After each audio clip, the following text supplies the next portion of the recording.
ይሄ ቪዲዮ ቀልድ አይደለም፣ በእውነተኛ ታሪክ ላይ የተመሰረተ ነው። ታዲያ ቪዲዮን እስከ መጨረሻ በማየት ሀሳብ አስተያየታችሁን እንዲሁም ደግሞ ገጠመኞቻችሁን ኮመንት ሴክሽን ላይ ያስቀመጣችሁልን ላይክ እና ሼሩ እንደተጠበቀ ነው። አብራችሁን ቆዩ። ወደ ቪዲዮ።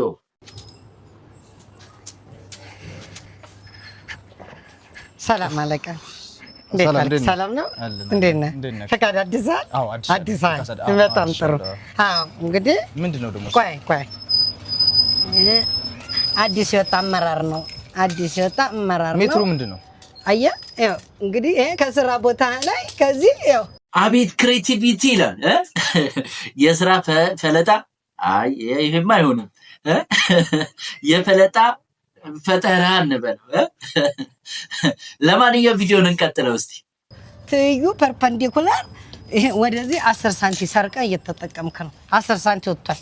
ይሄ ደግሞ ከስራ ተፈቀደልህ ቦታ ውጪ መስራት ማለት ነው። ቅጣታ ነው። አሁን ፕላስቲክ ወንበር ማውጣት እንደማይቻለው ወጣና ህጉ እኮ ነው። ይኸው ምን ያህል እንደወጣ በዚህ ትይዩ ተዛንፎ እኮ ይገፋል። ታዲያ ነው ሰውዬ ልቀቀው፣ እንዳትዋረድ። ይኸው ወጥቷል። ጭራሽ ደግሞ ፕሪም በፌስታል ቢያንስ በባዶ ወደ እኮ አትጎዳብኛለሽ። ቆንጆ ነው አይደል? በጣም ቆንጆ።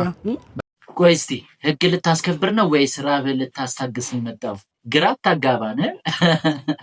ለማንኛውም እዚህ ድረስ ከደረሳችሁ ቪዲዮ ተመችቷችኋል ማለት ነው።